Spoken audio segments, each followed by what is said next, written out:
வணக்கம். கர்த்தருக்கு புகழ் உண்டாவதாக. பெண்ணே எழுந்திரு என்ற நிகழ்ச்சியில் இன்றைக்கு கிறிஸ்தவத்தில் பெந்தகோஸ்தே சபையின் பிறப்புக்கு ஆணிவேராக இருந்த ஒரு பெண்ணை பற்றி உங்களோடு பகிர்ந்து கொள்ளப் போகிறேன். அதற்கு முன்னர் இந்த பெந்தகோஸ்தே சபையின் பிறப்பை பற்றி பேசுவதானால் முதலில் நிச்சயமாக அசுசா தேறு எழுப்புதலை பற்றி பேச வேண்டும். என்ன இந்த அசுசா தேறு எழுப்புதல்? வாருங்கள், கிறிஸ்தவ மறுமலர்ச்சியில் வரலாற்று முக்கியத்துவம் வாய்ந்த இந்த நிகழ்ச்சியை பற்றி முதலில் பார்க்கலாம். அமெரிக்காவின் கலிபோர்னியா மாநிலத்தில் லாஸ் ஏஞ்சல்ஸ் என்ற மாநகரத்தில் அசுசா தெருவிலே இனம், வயது, பால் வேறுபாடுகளின்றி 300க்கும் அதிகமானவர்கள் ஒரு பழைய கட்டிடத்தில் பரிசுத்த ஆவியினாலே நிரப்பப்பட்டு அந்நிய பாஷைகள் பேசியதும் பரிசுத்த ஆவியின் தொடுதலால் அற்புதமாய் நோய்கள் குணமானதுமான ஒரு பேரெழுச்சியே இந்த அசுசா தெரு எழுப்புதல் என்று சொல்லப்படுகிறது. இந்த அசுசா தெரு எழுப்புதலின் தலைவராக வில்லியம் சீமர் என்ற கர்த்தருடைய ஊழியக்காரன் இருந்திருக்கிறார். யார் இந்த வில்லியம் சீமர் என்று பார்த்தோமானால், இவர் ஆப்பிரிக்க கருப்பினத்தைச் சேர்ந்த ஒருவர். இவரது பெற்றோர் அமெரிக்காவில் வெள்ளைக்காரர்களுக்கு அடிமைகளாக இருந்திருக்கின்றனர். ஆகவே ஒரு அடிமைத்தனத்தில் பிறந்தவர் தான் இந்த வில்லியம் சீமர். அமெரிக்காவில் டெக்சாஸ் மாநிலத்திலே ஹூஸ்டன் என்ற இடத்தில் கருப்பினத்தவரிடையே ஊழியம் செய்து கொண்டு வந்தவர். பரிசுத்த ஆவியின் அபிஷேகத்தை முழுமையாக நம்பி அதை பிரசங்கித்து வந்தவர். அதாவது அவர் இதை பிரசங்கித்த நாட்களிலே பரிசுத்த ஆவியை பற்றியோ அல்லது அந்நிய பாஷையை பற்றியோ யாரும் அறிந்திராத ஒரு காலம். இன்னும் சொல்லப்போனால் பரிசுத்த ஆவியின் அனுபவத்தை இந்த வில்லியம் சீமரை கூட பெற்றிருக்கவில்லை. இந்த நேரத்தில் கலிபோர்னியாவில் இருந்து ஹூஸ்டனுக்கு விடுமுறைக்காக சென்ற நீலி டெரி என்ற ஒரு கிறிஸ்தவ ஆப்பிரிக்க அமெரிக்க பெண், இவர் இந்த வில்லியம் சீமருடைய பிரசங்கத்தை கேட்கிறார். பரிசுத்த ஆவியுடைய ஞானஸ்தானம் பற்றின இந்த பிரசங்கத்தை கேட்டு அதனாலே தொடப்படுகிறார். இவர் இந்த நீலி டெரி என்பவர் மறுபடியுமாக கலிபோர்னியாவுக்கு திரும்பி வந்ததும் தன்னுடைய சபையின் போதகரான ஜூலியா ஹட்சன் என்கிற தன்னுடைய போதகரிடம் கேட்கிறார். வில்லியம் சீமரை பிரசங்கிப்பதற்காக அங்கிருந்து ஹூஸ்டனில் இருந்து கலிபோர்னியாவுக்கு அழைப்பு விடுக்கும்படி கேட்டுக்கொள்கிறார். இதன்படி வில்லியம் சீமர் தனது சீனியர் பாஸ்டரிடம் அனுமதி கேட்டு அவர் கொடுத்த ரயில் செலவுக்கான பணத்தோடு மட்டும் லாஸ் ஏஞ்சல்ஸுக்கு வருகிறார். இது நடைபெற்ற காலம் 1906ஆம் ஆண்டு. வில்லியம் சீமர் ஜூலியா ஹட்சனுடைய அந்த சிறிய சபையிலே பரிசுத்த ஆவியின் அபிஷேகத்தை பற்றி போதிக்கிறார்.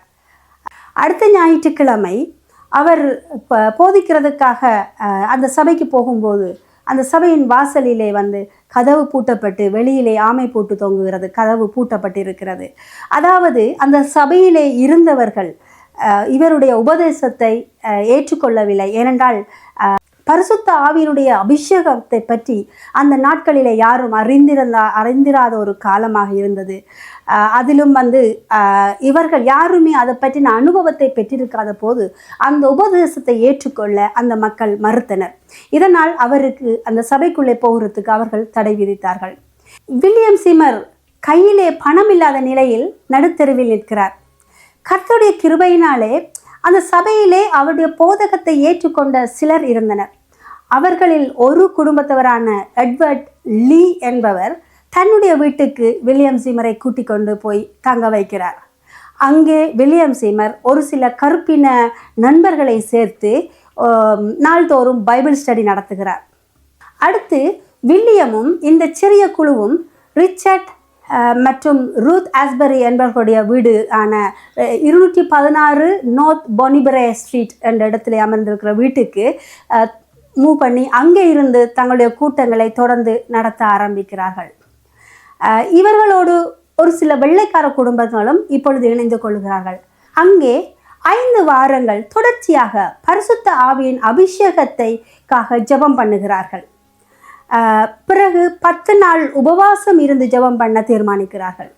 இந்த உபவாச ஜெபம் ஆரம்பித்து 3ஆவது நாள் எட்வர்ட் லீ, அதாவது இந்த வில்லியம் சீமரும் அந்த குழுவும் முதலில் தங்கியிருந்த வீட்டுக்காரரான எட்வர்ட் லீ உடல் சுகவீனமற்ற நிலையிலே இவருக்கு அழைப்பு விடுகிறார், தனக்காக வந்து ஜெபம் பண்ணும்படி.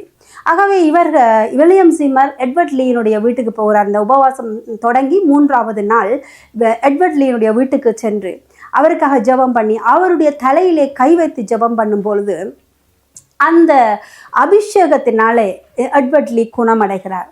ஆகவே இவரிடம் இருக்கிற ஒரு விசேஷித்த அபிஷேகம் இருக்கிறதை கண்டுகொண்ட எட்வர்ட் லீ மறுபடியுமாக வில்லியம் சீமரை கேட்கிறார், எனக்காக பரிசுத்த ஆவியை பெற்றுக்கொள்ளும்படி எனக்காக ஜெபம் பண்ணுங்கள் என்று. ஆகவே மறுபடியுமாக வில்லியம் சீமர் அவருடைய தலையிலே கை வைத்து பரிசுத்த ஆவியை பெற்றுக்கொள்வதற்காக ஜெபம் பண்ணுகிறார். உடனே எட்வர்ட் லீ அந்நிய பாஷையை பேச ஆரம்பிக்கிறார். இதுதான் முதலாவதாக அவர்கள் வந்து அந்நிய பாஷை பேச தொடங்கின ஒரு சம்பவம். ஆகவே இவர்கள் இது மிகவும், அதாவது வில்லியம் சீமரும் எட்வர்ட் லீயுமே கூட இதை எதிர்பார்க்கவில்லை. இது ஒரு பெரிய ஒரு எக்ஸைட்டிங்கான ஒரு விஷயமாக இவர்களுக்கு இருக்கிறது. ஆகவே இந்த அன்றைய மாலை கூட்டத்திலே இதை பற்றி சாட்சி சொல்வதற்காக இருவரும் காத்து கொண்டிருக்கிறார்கள். அன்றைய இரவு உபவாச ஜெபத்திலே அவர்கள் ஜெபம் பண்ணி கொண்டிருக்கும் பொழுது வில்லியம் சீமர் அப்போஸ்தலர் 2வது அதிகாரம் 4வது வசனத்தை பிரசங்கிக்கிறார். பின்னர் சீமர் எட்வர்ட் வந்து தனக்கு நடந்த அற்புதத்தை சாட்சியாக சொல்ல ஆரம்பிக்கிறார். சொல்லி கொண்டிருக்கும் பொழுதே பரிசுத்த ஆவியினாலே நிரப்பப்பட்டு எட்வர்ட் மறுபடியும் அந்நிய பாஷையினாலே பேச ஆரம்பிக்கிறார். இப்பொழுது மிகப்பெரிய அற்புதம் நடக்கிறது. அதனைத் தொடர்ந்து பரிசுத்த ஆவியினுடைய பிரசனத்தை ஒவ்வொருவரும் உணர்ந்து கொள்ள ஆரம்பிக்கிறார்கள். சிலர் கண்ணீர் விட்டு கதறி அந்த இடத்துல அழுது அபிஷேகத்தை கேட்டு ஜெபம் பண்ணுகிறார்கள். அன்றைய இரவிலே இன்னும் 6 பேர் அந்நிய பாஷையிலே பேச ஆரம்பிக்கிறார்கள். அதில் ஜெனி மூர் என்ற ஒரு பெண்மணி முதலாவதாக அந்நிய பாஷை பேசுகிறார்.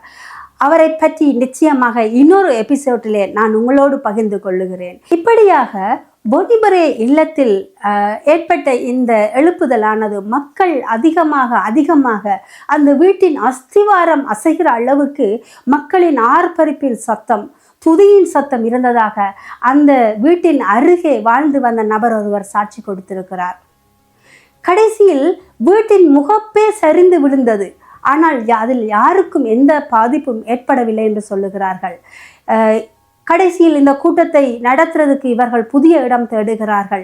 அப்பொழுது அவர்கள் கண்டுகொண்ட இடம்தான் அசுசா தெருவிலே அமைந்திருந்த 312வது இலக்கம் கொண்ட ஒரு பழைய கட்டிடம். இங்கு பல மாதங்கள் தொடர்ந்து கூட்டங்கள் நடந்தன. மக்கள் பரிசுத்த ஆவியை பெற்ற அனுபவம் கொண்டார்கள். பல அற்புதங்கள், பல குணமாக்கல்கள் நடைபெற்றன. இதை பற்றின சாட்சிகள் எல்லாம் நிறைய அந்த இணையதளங்களில் இருக்கிறது. இதுதான் இந்த அசுசா தெரு எழுப்புதல் என்று சொல்லப்படுகிற நிகழ்ச்சி. கிறிஸ்தவ வரலாற்றில் மிக முக்கியத்துவம் வாய்ந்த அற்புதமான ஒரு நிகழ்வு. இது பெந்தகோஸ்தே சபையின், நவீன பெந்தகோஸ்தே சபையின் பிறப்பாக கருதப்படுகிறது.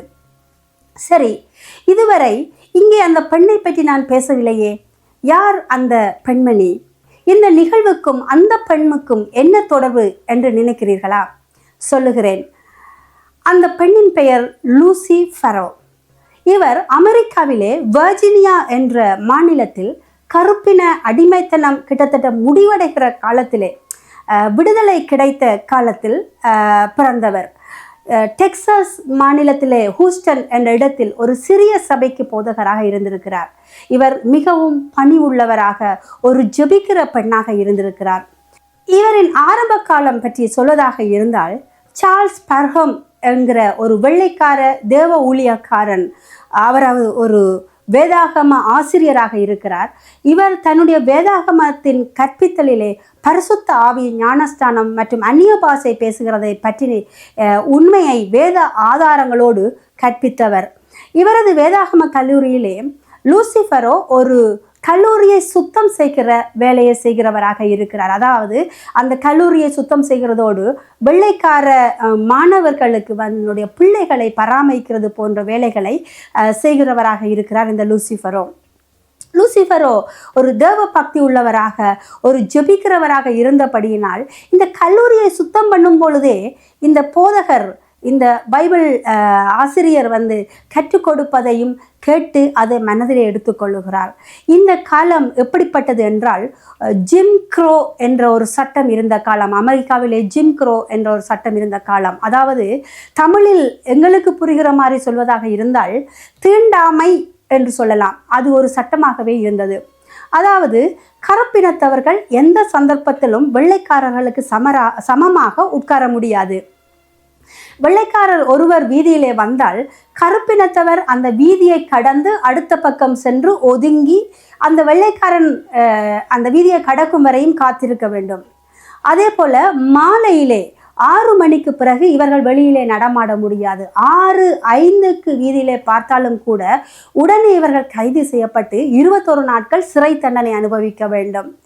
பெண்கள் முன்னே வரக்கூடாது, கல்வி கற்க முடியாது என பெண்களுக்கு எதிரான சட்டங்கள் கிட்டத்தட்ட 24க்கும் அதிகமாக இருந்தது என்று சொல்லுகிறார்கள். இப்படிப்பட்ட ஜிம் க்ரோ என்ற சட்டம் இருந்த காலத்தில் தான் லூசிஃபரோ தான் வேலை செய்யும் வேதாகம கல்லூரியில் சார்ல்ஸ் பாம் என்ற போதகருடைய கற்பித்தலை கேட்டு வருகிறார். அப்படி ஒரு நாள் சார்ல்ஸ் பாம் அவர்கள் யோவேல் 2வது அதிகாரம் 28வது வசனத்தை போதிக்கிறார்.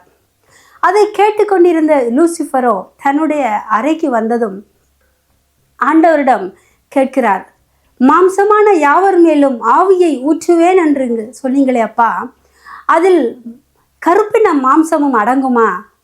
என்னை போன்ற வேலைக்காரர்களும் அடங்குவார்களா?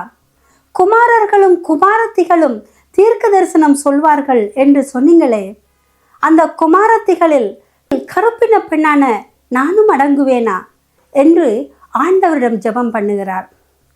இந்த வெள்ளைக்காரர்களுக்கு நான் வேலைக்காரியாக இருக்கிறேனே அப்பா, இவர்கள் பெண்கள் போதிக்க கூடாது என்று சொல்லுகிறார்கள். ஆனால் உங்கள் வசனம் சொல்லுகிறது பெண்கள் தீர்க்க தரிசனம் உரைப்பார்கள் என்று. ஜிம் க்ரோ சட்டத்தை விட நீங்கள் சொன்ன வார்த்தைகள் அல்லவா பெரியது?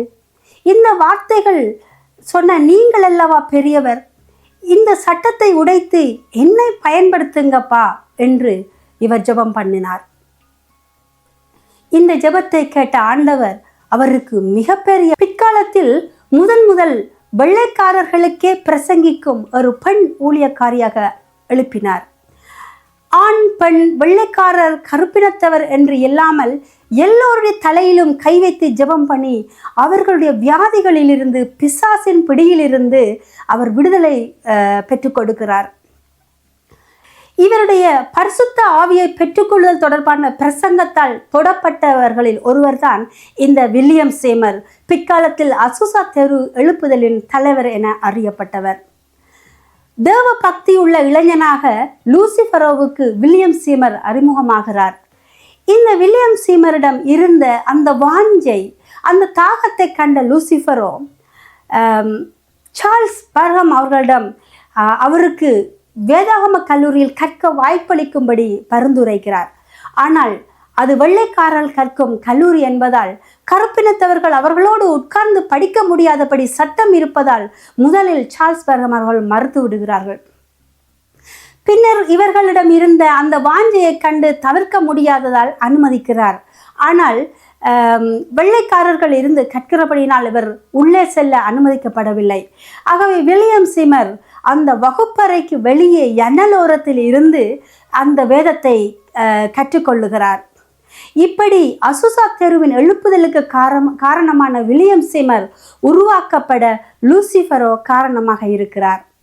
அசுசா தெரு எழுப்புதல் ஆரம்பித்ததும் லூசிஃபரோ அங்கே வரவழைக்கப்படுகிறார்.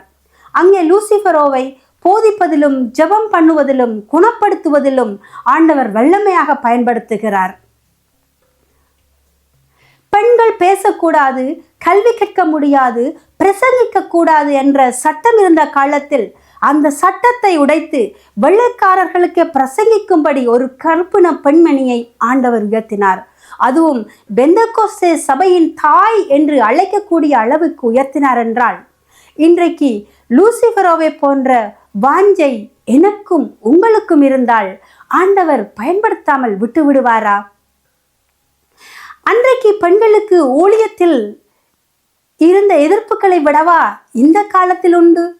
அமெரிக்காவில் அசுசா தெரு எழுப்புதலுக்கு பின்னர் ஆப்பிரிக்காவுக்கு பயணம் செய்து அங்கேயும் பெந்தகோஸ்தே எழுப்புதலை ஏற்படுத்தினார் இந்த பெண் ஊழியரான லூசிஃபரோ.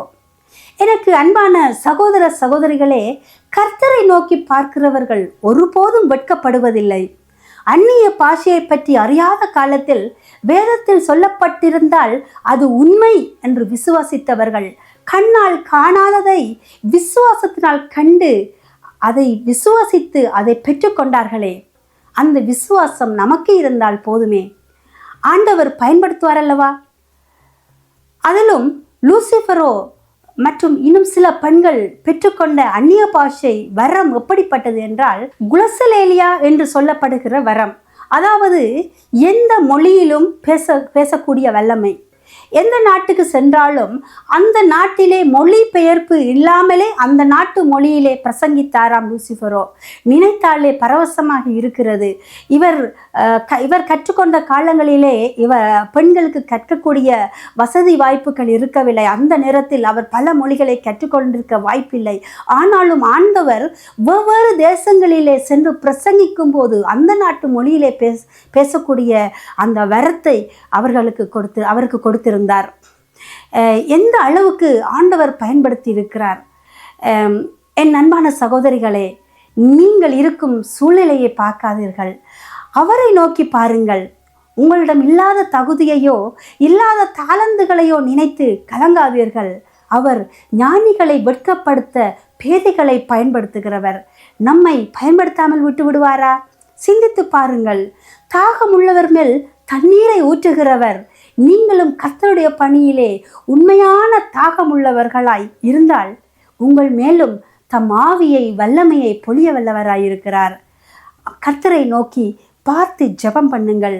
1000 லூசிபரோக்களாய் எழும்புங்கள் சகோதரிகளே. கர்த்தர் உங்களை ஆசீர்வதிப்பாராக. நல்லது. என அன்பான சகோதரிகளே, பெண்களின் ஊழியத்தை ஊக்குவிக்கிற வாஞ்சை உங்களுக்கும் இருந்தால் இது போன்ற கட்டுரைகளை, ஆக்கங்களை எனக்கு எழுதி அனுப்புங்கள். அதை நான் மற்றவர்களோடு பகிர்ந்து கொள்ள வாஞ்சியாய் இருக்கிறேன்.